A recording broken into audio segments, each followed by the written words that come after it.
নমস্কার, চন্দ্রিমা কিচেনে সবাইকে স্বাগত। আজ আমি তৈরি করে দেখাবো নিরামিষ দই পটল। আর এই দই পটল ভাত, পোলাও, রুটি, পরোটা সব কিছুর সাথেই খাওয়া যায়, ভীষণ টেস্টি। আমি আশা করব আমার অন্য রেসিপির মতো এই রেসিপিটাও আপনাদের খুব বেশি ভালো লাগবে। আর ভালো লাগলে লাইক, কমেন্ট, ফ্রেন্ডস অ্যান্ড ফ্যামিলির সাথে শেয়ার করতে ভুলবেন না। দই পটল করার জন্য আমি 500 গ্রাম পটল নিয়েছি। প্রথমে আমি পটলের গাটা চেঁচে নিয়েছি, তারপরে সাইড থেকে পটলের খোসাটা আমি ছাড়িয়ে নিয়েছি। আমি সম্পূর্ণ খোসাটা ছাড়াইনি। আর পটলটার এক সাইড থেকে আমি কেটে নিয়েছি, 4 ভাগ করে কেটে নিয়েছি। পুরো পটলটা কিন্তু আমি কাটিনি। আর পটলটা দেখেই হয়তো বুঝতে পেরেছেন পটলটা আমি কিভাবে কেটে নিয়েছি। এবার পটলগুলো নুন হলুদ দিয়ে ভালো করে আমি মেখে নেব। এবার একটা মশলা আমি তৈরি করে নিচ্ছি। এখানে নিয়েছি গোটা কাজু 8টা আর 1 চা চামচ পোস্ত। সামান্য জল দিয়ে আমি 15 মিনিট ভিজিয়ে রাখবো, তারপর আমি শিলপাটায় বেটে নেব। ওভেনে আমি ফ্রাইং প্যান বসিয়ে দিয়েছি। এবার দিয়ে দিচ্ছি 5 টেবিল চামচ তেল। আমি সাদা তেল দিয়ে করছি, আপনারা চাইলে সর্ষের তেল দিয়েও করতে পারেন। এবার নুন হলুদ দিয়ে মেখে রাখা পটলগুলো দিয়ে দেব এবং ব্রাউন কালার করে ভেজে নেব। এভাবে নেড়ে চেড়ে উল্টে পাল্টে ব্রাউন কালার করে ভেজে নিতে হবে। আর পটলগুলো কিন্তু অবশ্যই ভালো করে ভেজে নিতে হবে, তাহলে খেতে বেশি ভালো হবে। পটল ভাজা হতে থাক, এদিকে আমি আর একটা মশলা তৈরি করে নেব। এখানে নিয়েছি 1 চা চামচ আদা বাটা আর 2 চা চামচ জিরে বাটা। আমি জিরে বাটা একটু পাতলা করে বেটে নিয়েছি, তাই 2 চা চামচ হয়েছে। এবার দিয়ে দিচ্ছি 1 চা চামচের একটু কম হলুদ গুঁড়ো, হাফ চা চামচ শুকনো লঙ্কা গুঁড়ো, হাফ চা চামচ কাশ্মীরি লাল লঙ্কা গুঁড়ো, আর দিয়ে দিচ্ছি 1 চা চামচ চিনি। এবার সামান্য জল দিয়ে আমি মশলাটা গুলে নেব। পটলগুলো এরকম লাল করে ভেজে নেব। লাল করে ভাজা হয়ে গেলে তখন আমি পটলগুলো নামিয়ে নেব। পটলগুলো ঠিক এভাবেই লাল করে ভেজে নেবেন, তাহলে খেতে খুব টেস্টি হবে। এবার পটলগুলো আমি তুলে নিচ্ছি। আর পটল ভাজার তেলেই আমি দিয়ে দিচ্ছি 3টে এলাচ থেতো করা, 3 টুকরো ছোট দারচিনি, 2টো লবঙ্গ। ফোড়ন থেকে যখন সুন্দর একটা গন্ধ বের হবে তখন একটা তেজপাতা আমি দিয়ে দিচ্ছি ছোট সাইজের। এবার গুলে রাখা মশলাটা আমি দিয়ে ভালো করে কষে নেব।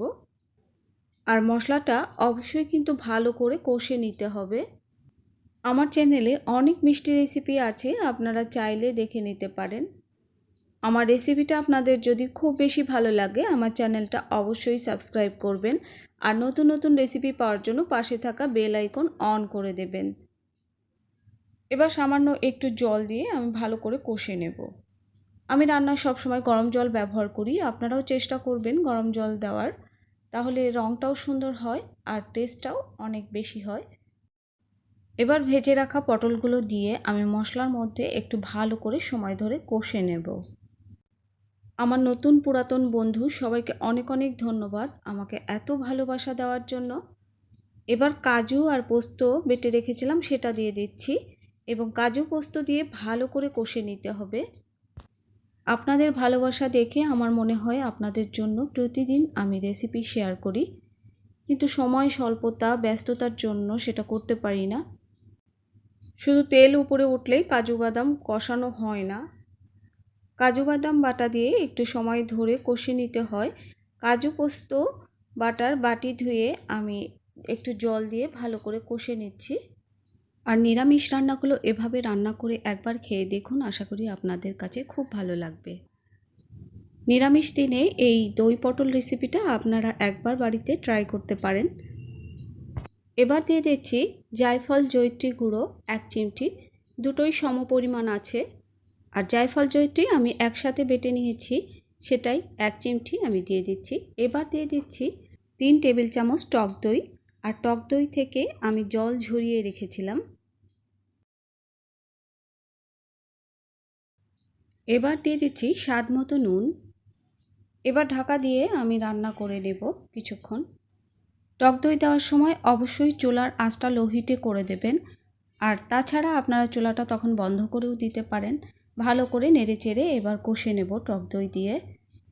আর টক দইটা আমি দেওয়ার সময় ফেটিয়ে নিয়েছিলাম। এবার দিচ্ছি পরিমাণ মতো জল। আমি বেশি জল দেব না, যেহেতু দই পটল একটু মাখা মাখা হয়, আমি সেজন্য বেশি জল দেব না। পটল ভাজার সময় 80% রান্না হয়ে গেছে। এবার দিয়ে দিচ্ছি কাঁচা লঙ্কা। আমি গোটা কাঁচা লঙ্কা দিচ্ছি, আমরা ঝাল খুব কম খাই।